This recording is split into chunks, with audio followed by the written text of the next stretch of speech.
নমস্কার বন্ধুরা, দীপা স্টার্লিং চ্যানেলে আপনাদের স্বাগত। আজকে আমি বানাবো বাঁধাকপির পরোটা। ব্রেকফাস্ট বা ডিনারে বানিয়ে নিতে পারেন খুব সহজে। চলুন দেখে নেওয়া যাক এই রেসিপিটা আমি কিভাবে বানাই। প্রথমে বাঁধাকপিটা গ্রেট করে নেব।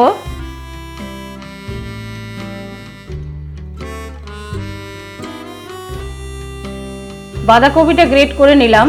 দেব একটু নুন, মাখিয়ে নেব।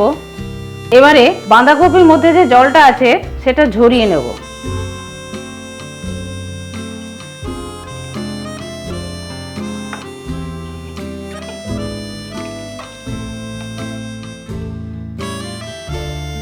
বাঁধাকপি থেকে বেশ অনেকটাই জল বেরিয়েছে। এই জলটা আটা মাখার সময় ব্যবহার করব।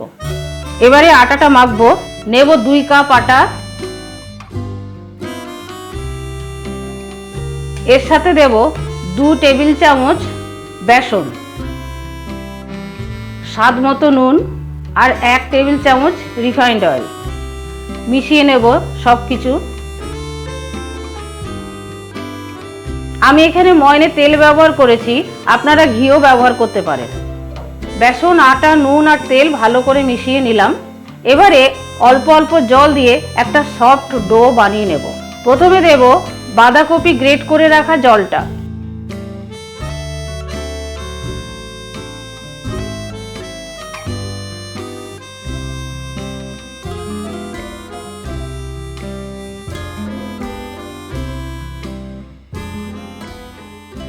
একটা সফট ডো বানিয়ে নিলাম। এবারে ঢাকা দিয়ে 15 মিনিট রেখে দেব, তখন ডোটা আরেকটু সফট হবে। এখন বাঁধাকপির পুরটা বানিয়ে নেব। কড়াইয়ের মধ্যে দেব 2 টেবিল চামচ রিফাইন্ড অয়েল, জিরে ফোড়ন দেব একটু, 1/4 চামচ হিং, একটু নেড়ে নেব। দেব 1 চামচ গ্রেট করে রাখা আদা,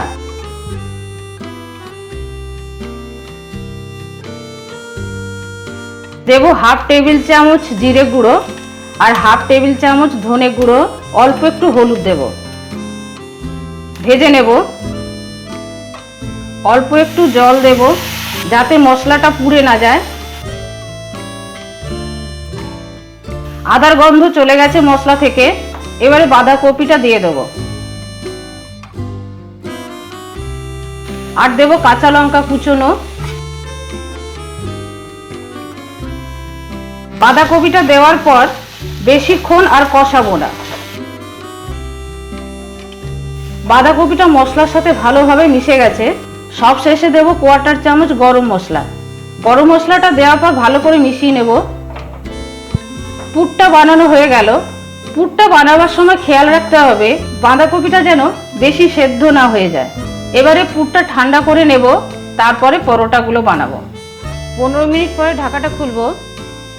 ডোটা আরেকটু সফট হয়েছে, আর একটু ভালো করে মেখে নেব। মেখে নেওয়ার পর একটু বড় সাইজের লেচি কেটে নেব। এইরকম সাইজের হবে লেচিগুলো। আর একটু বড়ও বানাতে পারেন, অসুবিধে নেই, কারণ পুর দেওয়া পরোটা লেচি একটু বড়ই বানাতে হয়, না হলে পুরটা বাইরে বেরিয়ে যায়।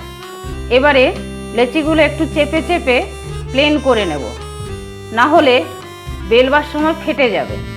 গোল পাকিয়ে চ্যাপটা করে নেব। এবারে বেলে নেব। চপিং প্লেটের মধ্যে একটু আটা দিয়ে দেব।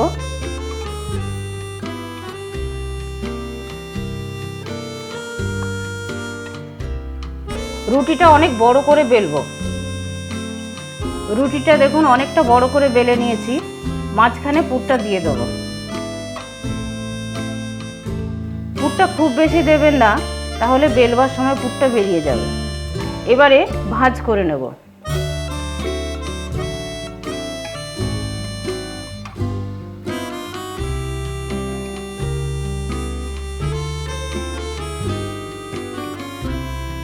ভাঁজ করে নেওয়ার পর এইরকম ভাবে চেপে চেপে দেব চারি সাইডটা।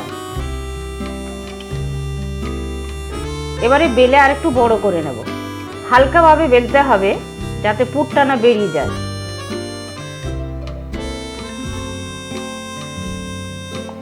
এইভাবে আমি সবগুলো পরোটাই বেলে নেব। এবারে পরোটাগুলো ভেজে নেব।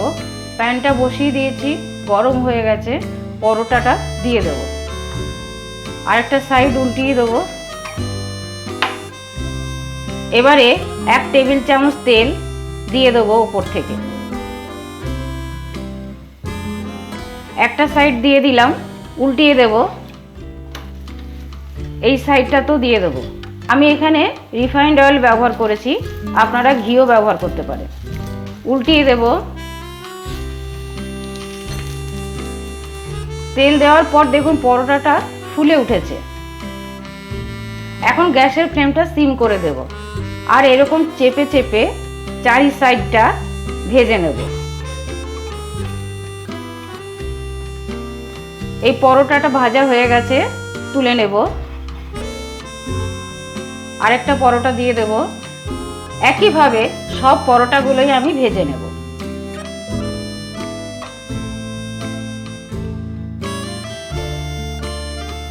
এই পরোটাটাও ভাজা হয়ে গেল। এইভাবে সবগুলো পরোটাই আমি ভেজে নেব। পরোটাটা দেখুন কত ফোলা হয়েছে, আর ভেতরটা পুর ভর্তি। আর বাঁধাকপির পরোটা সার্ভ করবেন টক দই অথবা রায়তা দিয়ে, অসাধারণ লাগে খেতে। আমার এই রেসিপিটা আপনাদের কেমন লাগলো কমেন্ট করে কমেন্ট বক্সে জানাবেন। ভালো লাগলে প্লিজ একটা লাইক করে দেবেন, শেয়ার করবেন, আর সাবস্ক্রাইব করে বেল আইকনটি টিপে দেবেন পরবর্তী নোটিফিকেশনের জন্য।